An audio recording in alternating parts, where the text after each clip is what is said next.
एक मिरासी की बीवी का बुखार नहीं उतर रहा था। इसे डॉक्टर ने मशवरा दिया कि किसी मौलवी से दम करवा लो। बीवी खूबसूरत थी। अब मौलवी साहब रोजाना दम करवाने घर जाते। मिरासी फिर डॉक्टर के पास गया और बोला, मौला खुश रखे, चंगा मशवरा देता सी, मेरी बीवी दा बुखार ते लै गया, पर हुण मौलवी मगरू नहीं लांदा पिया। बीवी शौहर से, आप कुर्बानी का जानवर कब लाओगे? शौहर, बेगम मुझे ही ज़िबा कर लो। बीवी, गधे की सिर्फ कमाई हलाल है, कुर्बानी नहीं। वो बुज़दिल होते हैं जो अपनी बीवी के डर से खामोश रहते हैं, मुंह नहीं खोलते। मैंने तो सीधा मुंह पर साफ कह दिया, बेगम रात में ठंड ज्यादा है, मैं बर्तन सुबह उठकर धो लूंगा। एक लड़की ट्रेन में बैठी किताब पढ़ रही थी। किताब का नाम था द मैन। किताब में लिखा था, ब्राज़ील के मर्द हसीन, पंजाब के मर्द पुरकशिश होते हैं। पास बैठे एक आदमी भी पढ़ने की कोशिश कर रहा था। अचानक लड़की ने तंग आकर पूछा, आपका क्या नाम है? वो बोला, रोनाल्डो गुजर। शेख साहब के घर बैठा हुआ। बेगम ने कहा, इमाम मस्जिद को बुलाओ, बच्चे के कान में अजान देनी है। शेख को कुलांज पड़ गया, मौलवी को 100 रुपये भी देना पड़ेंगे। उज़र तराशा, अजान तो मैं खुद ही दे सकता हूँ। बेगम ने कहा, ठीक है, फिर अजान दो। शेख बच्चे के कान के करीब मुंह ले गया और जोर से बोला, कुकड़ू कू।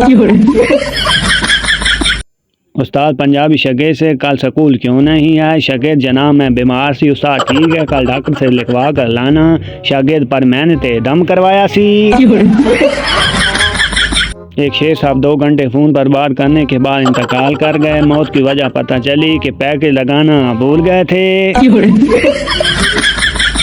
या चैनल सब्सक्राइब कर लें, आपके लिए हम इतनी अच्छी अच्छी वीडियो लाते हैं आपकी। अगर तुम ताज भी रख दोगे सर पे हुक्मरानी का, नहीं होगा मगर राजी कभी भी दिल जनानी का। मैं तारे तोड़ कर लाया हूँ तो वो कहने लगी मुझको, ये वो तारे नहीं जो शोर जो लाया था फलानी का। डॉक्टर के मतब में इंतजार गाह में एक बोर्ड आवेज़ा था जिस पर तहरीर दर्ज थी, ख़वातीन से गुजारिश है दौरान इंतज़ार वो आपस में एक दूसरे की बीमारियों के बारे में गुफ्तगू ना करें, क्योंकि जब वो डॉक्टर के पास पहुंचती हैं तो हर खातून हर मर्ज में मुब्तला चुकी होती है। मार्केट में एक औरत को दोनों हाथों में भर भर के मेहंदी लगवाने के बाद याद आया कि वो कार पर अकेले आई है, वो वापस किस तरह जाएगी। वो परेशान खड़ी थी कि तभी इसके एक पड़ोसी ने इसे पहचान लिया और फिर इसकी कार में इसे घर तक छोड़ आया। घर पहुंचने पर पड़ोसी को याद आया कि वो अपनी कार और बीवी दोनों को तो मार्केट में ही छोड़ आया है। अक्लमंद आदमी जब कोई खास और अहम फैसला करता है तो बहुत सोचता है, दिल और दिमाग की सुनता है, हालात को परखता है, दलील को ज़ेर गौर लाता है, मनफी और मुस्बत पहलू का जायजा लेता है, अपने वालिदैन बहन भाइयों से मशवरा करता है, आखिर में करता वही है जो उसकी बीवी कहती है। 2 सहेलियां शौहरों से पैसे आते आने के तरीकों पर गौर कर रही थी। पहली खातून ने पूछा, तुम्हारा शौहर तो बहुत कंजूस है, फिर तुम अपने शौहर से किस तरह पैसे बटोर लेती हो? औरत ने जवाब दिया, वेरी सिंपल, मैं अपने शौहर से झगड़ा कर लेती हूँ, फिर धमकी देती हूँ कि मैं अपने मैके जा रही हूँ, मैके दूसरे शहर में रहते हैं। पहली खातून, लेकिन मैं इसमें तुम्हें पैसे कहाँ से मिले? दूसरी खातून, ओ पूरी बात तो सुनो मेरी, मैके जाने की खबर सुनते ही मेरा शौहर खुशी खुशी किराया दे देता है, बस मैं मैके नहीं जाती और पैसे। भाई मिनती है, चैनल सब्सक्राइब कर लो। एक मौलवी का जमा कराते हुए वुज़ू टूट गया, लेकिन इसने नमाज पूरी पढ़ाई। जब इसने सलाम फेरा तो पीछे बैठे एक पठान ने कहा, मौलवी साहब मान गया तेरी ड्राइवरी को, पंचर टायर के साथ भी मंजिल तक पहुंचा दिया। जब लाइट जाए तो अमरीकी पावर हाउस कॉल करते हैं, जापानी फ्यूज चेक करते हैं और पाकिस्तानी गली में जाकर कहते हैं, ओ सारे दी गई ने।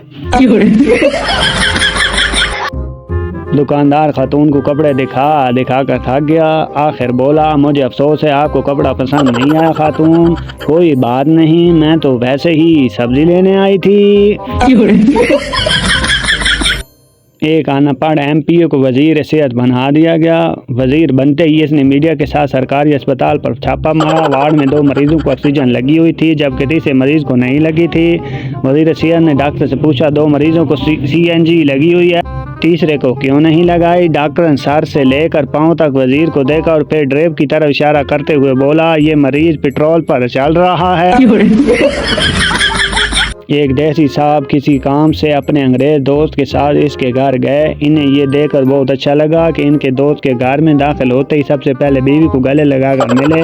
फारिग होकर जब ये अपने घर गए तो उन्होंने भी ये अच्छा काम आजमाना चाहा। जैसे ही इनकी बीवी ने दरवाज़ा खोला तो उन्होंने इससे गले लगा लिया। बीवी गश खाकर गिरने लगी और अपने रोने को बशमूल कंट्रोल करते हुए बोली, कौन फौत हो गया है?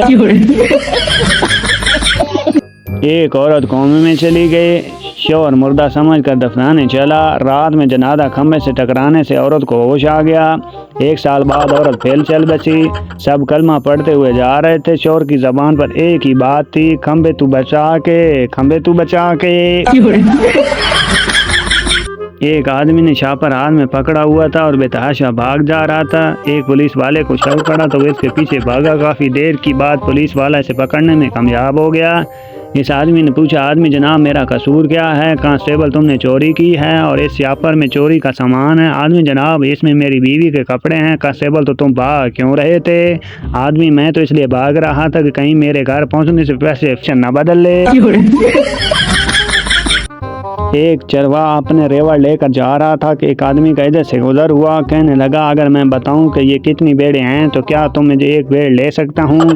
चरवा बोला, चलो तुम्हारी बात मान लेता हूं। वो आदमी फौरन ये बोला, ये 381 भेड़ें हैं और जल्दी से एक भेड़ उठाकर गर्दन पर रख ले। चरवा बोला, अगर मैं बता दूं कि तुम कौन हो तो ये वापस कर दोगे? वो बोला, हाँ। चरवा कहने लगा, तुम फलसफी हो, तुमने कैसे पहचाना? चरवा बोला, पहले ये कुत्ता नीचे रखो फिर बताता हूँ। शादी के बाद खावंद ने थोड़े रोमांटिक अंदाज से अपनी बीवी से पूछा कि शादी से पहले जो तुम बातें किया करता था इनमें से कौन कौन सी बातें तुम्हें अब सच लगती हैं? बीवी शर्माते हुए, वो जो आप अक्सर कहा करते थे कि जमीला मैं तेरे काबिल नहीं। बीमार शौहर, मुझे जानवरों के डॉक्टर के पास ले जाओ। बीवी हैरत है, वो क्यों? शौहर, रोज़ाना सुबह मुर्गी की तरह उठ जाता हूँ, फिर घोड़े की तरह भाग भाग कर ऑफिस जाता हूँ, सारा दिन गधे की तरह काम करता हूँ, घर आकर तुम्हारे सामने तोते की तरह हाँ जी करता हूँ, बकरे की तरह खाने में सब्जी मिलती है, बिल्ली की तरह बच्चे संभालता हूँ, रात को भैंस के साथ सो जाता हूँ। मेरे अंदर कौन सी इंसानों वाली बात है? खान साहब एक लड़की को बहुत पसंद करते थे। बड़ी लड़ाइयों और मुश्किलों के बाद खान साहब की शादी इस लड़की से हो गई।